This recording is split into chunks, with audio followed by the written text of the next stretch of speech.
आपको बता रहा हूं। ये सारे आंकड़ों से ये बात सिद्ध होती है कि पंडित जवाहरलाल नेहरू ने इस देश में प्रजा राज्य की स्थापना नहीं की जैसा संविधान में लिखा हुआ है। प्रजा राज्य के बजाय जवाहरलाल नेहरू ने ब्राह्मण राज्य की स्थापना की और देश का राष्ट्रपति डॉक्टर राजेंद्र प्रसाद, गणतंत्र का राष्ट्र प्रमुख, काशी वाराणसी गया ब्राह्मणों की राजधानी, 200 ब्राह्मणों को इकट्ठा किया, पैर धोए, पैर धोकर 2 चम्मच गंदा पानी उठाया और राष्ट्रपति ने पी लिया और व्यवहार से डॉक्टर राजेंद्र प्रसाद ने घोषित किया कि देश में प्रजा राज्य की नहीं ब्राह्मण राज्य की स्थापना हो गई है। हमारे लोगों को पता ही नहीं, अरे अंग्रेजों के जगह ब्राह्मण राज भारत में आ गया है, पता ही नहीं है। वो एमएलए बन गए इसी में खुश है, एमपी बन गए इसी में खुश है। उनको तो यह भी मालूम नहीं है एमएलए प्रतिनिधि होता है और समाज का प्रतिनिधि होता है, समाज के लिए लड़ता ही नहीं है, पार्टी की वफादारी निभाता है। जैसे कुत्ता अपने मालिक का वफादार होता है वैसे एमएलए और एमपी पार्टी का वफादार होता है।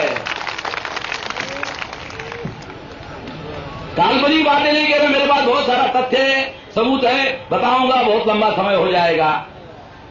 साथियों, ये जो ब्राह्मण राज नेहरू ने स्थापित किया, अगर जाति आधारित गिनती होती है ब्राह्मण राज खत्म हो जाएगा। कैसे खत्म होगा? 1 मिनट में आपको बताता हूं। देखो कैसे खत्म होगा।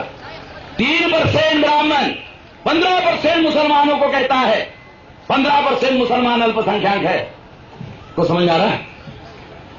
हमारे लोगों को बहुत सारी बातें समझ में नहीं आती है, मेरी समस्या। 3% ब्राह्मण 15% मुसलमानों को कहता है मुसलमान अल्पसंख्यक है।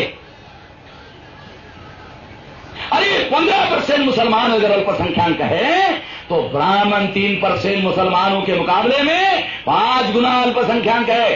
3 5 15, 5 गुना अल्पसंख्यक। ब्राह्मण कभी भी अपने को अल्पसंख्यक नहीं कहता। क्या रहस्य है? कभी सोचा क्या रहस्य है? पता ही नहीं हमारे लोगों को क्या रहस्य है। जो रहस्य है पता ही नहीं। रहस्य ये है, वो रहस्य मैं आप लोगों को बताना चाहता हूं। देखो साथियों, ब्राह्मण जब ओबीसी 52% की गिनती करता है तो हिंदू के नाम पर करता है। हिंदू और हिंदू धर्म का ठेकेदार ब्राह्मण है। जब ओबीसी की गिनती हिंदू के नाम पर हो जाती है तो 3% ब्राह्मणों का जो हिंदू का अकाउंट है उस अकाउंट में 52 मिल जाता है तो 55 हो जाता है। समझ आ रहा है? ब्राह्मण का जो अकाउंट है हिंदू नाम का, जब 52% ओबीसी की गिनती ब्राह्मण करता है हिंदू के नाम पर तो 52 का अकाउंट जो है जमा होता है हिंदू में, तो 3% ब्राह्मण 55 हो जाता है। और जब ओबीसी जो 52% है अपना अकाउंट खोलकर देखता है तो साला अकाउंट में 0। ओबीसी का जो 52% का जो अकाउंट है वो अकाउंट में 0 दिखाई देता है। अरे जब 52% ओबीसी की गिनती ओबीसी के नाम पर हो ही नहीं रही है तो उसके अकाउंट में 0 नहीं रहेगा तो क्या रहेगा? ये बात हमारे लोगों को समझ में नहीं आती है। एडल्ट फ्रेंचाइज है, प्रौढ़ मताधिकार है। प्रौढ़ मताधिकार के आधार पर ये 52 जब हिंदू के नाम पर जमा होता है तो फायदा ब्राह्मण को ही होता है। हजारों साल का ठेकेदार ब्राह्मण है हिंदू का, तो फायदा भी हिंदू के नाम पर ब्राह्मण को होगा। मान लो जाट समाज के नाम पर संगठन बनाओ, ब्राह्मण सदस्य भी नहीं हो सकता, नेता कहां से बनेगा जाट समाज का? कुशवाहा समाज बना, संगठन बना, अखिल भारतीय कुशवाहा समाज, अखिल भारतीय हो या ना हो, अखिल भारतीय कुशवाहा समाज, यादव समाज और न जाने और कुर्मी समाज बनाओ तो ब्राह्मण सदस्य भी नहीं हो सकता, नेता कहां से बनेगा? कुर्मी समाज का, यादव समाज का? अरे सदस्य ही नहीं हो सकता, नेता कहां से बनेगा?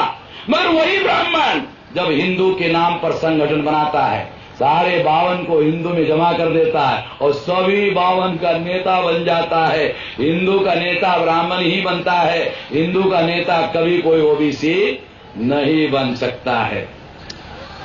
ये बात आप लोगों को, ये रहस्य आप लोगों को समझना होगा। इस तरह से 3% ब्राह्मण अल्पसंख्य ब्राह्मण बहुसंख्य हो जाता है और बहुसंख्य होने के बाद सत्ता पर काबिज हो जाता है, राज्य सत्ता पर काबिज हो जाता है और अपनी सुप्रीमेसी स्थापित करता है। और इस वजह से उन्होंने यहां जानवरों की गिनती करते हैं, गधे घोड़ों की गिनती करते हैं, कुत्तों की गिनती करते हैं, मगर ओबीसी की गिनती नहीं करते हैं। उन्होंने हमारे लोगों को गुलाम बनाकर रखा है।